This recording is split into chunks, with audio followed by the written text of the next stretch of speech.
sitcoms in Hollywood, and now she's on her way to Northwestern to teach how to write the television sitcom. And we are lucky because she's here tonight. And she wants me to let you know that she's not a stand-up comic. She is a comedy writer, but I love her so much. And she has agreed to come on up here and entertain you in place of Holly, who couldn't make it. So please welcome to the stage, Zina GBamanas.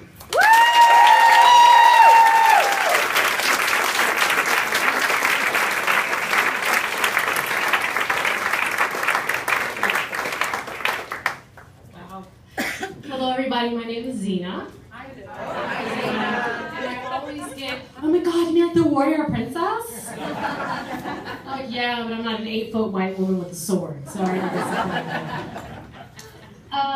So I'm happy to be here with you tonight. I was a little nervous because I wasn't planning on doing a stand-up routine, but as I look out to the audience, I feel like I'm at one of my family reunions. I love it.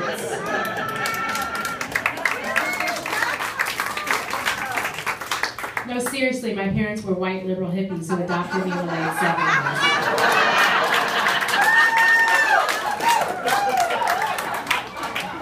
7. They saw me on television, which explains my love for my television career, whatever. And I was on a program in Columbia of Jefferson City, Missouri, a public access station. I don't know why they were watching it.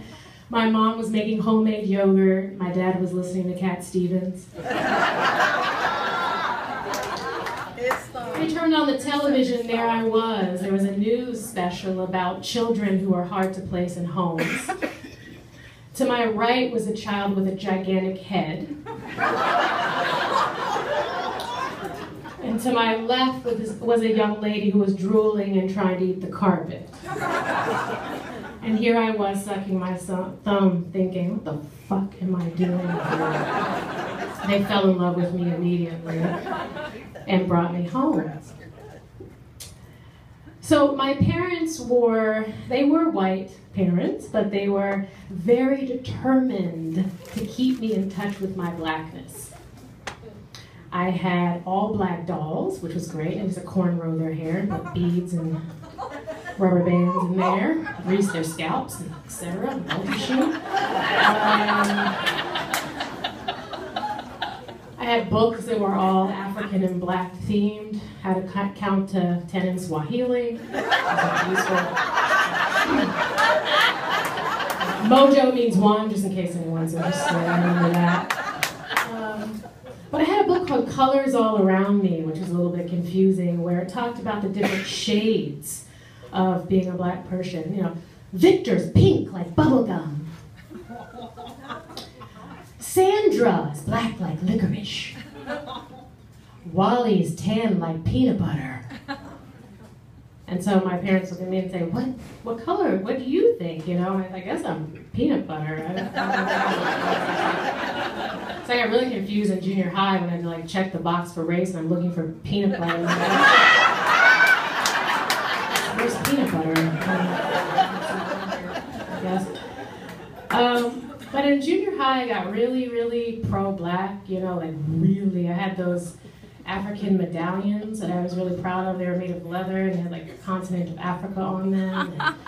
And, my boyfriend at the time, Jason, he had a gold tooth. It was just a cat, but I used to get an allowance, and my parents said you could do anything you want with your allowance. If you do your chores, you get your allowance. So I decided I wanted a matching gold tooth to match Jason's, and so I went down to a little place downtown, I don't think it's there anymore, called Chong or Chong Express. Anybody remember this? I don't know. And I spent my entire allowance on a Nike gold cap, which kind of like flipped on this front tooth here and had a Nike symbol on it. And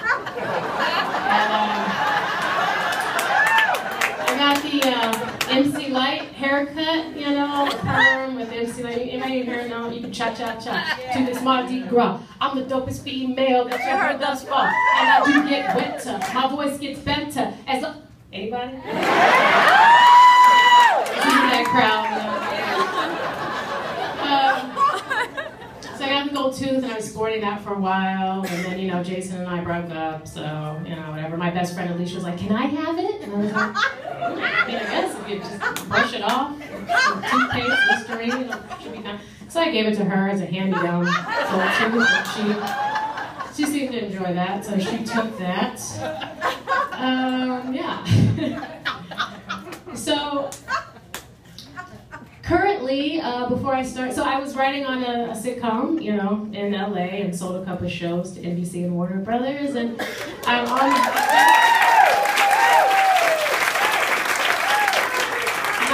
my way to teach television sitcom writing at Northwestern University, which is very exciting. But in the meantime, I'm living at home with my parents in my 30s, and that's not cute. So I have to experience that. My dad is obsessed with death right now. It's like the end thing for him. We'll be watching like old movies, you know, Perry Mason episodes or whatnot, and I'll be like, oh my God, this is so cool. I used to love this actor. She's dead. How depressing. He spends his time at home creating what he calls a death CD, a CD of music he once played at his funeral. Cat Stevens on there, a little Tupac.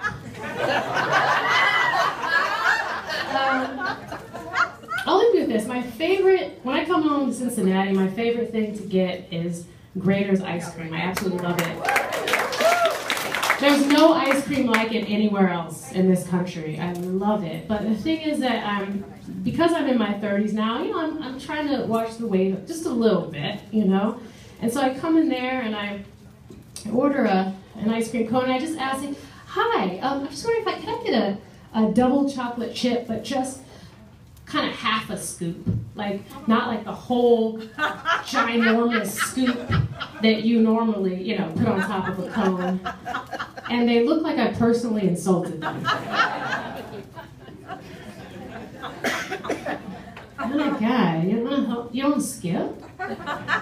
No, just like, can you just give me like half? Like a tiny, we don't do that here. We don't do that. This is like real, this is great as ice cream. We either get a whole scoop. I mean, like, I'm gonna have to charge you for a whole scoop. I'll get to that tiny scoop. I'm gonna charge you for a full scoop. All right, it's fine. Just charge me for whatever, so half a scoop, you know? So, that's pretty much my time, I think.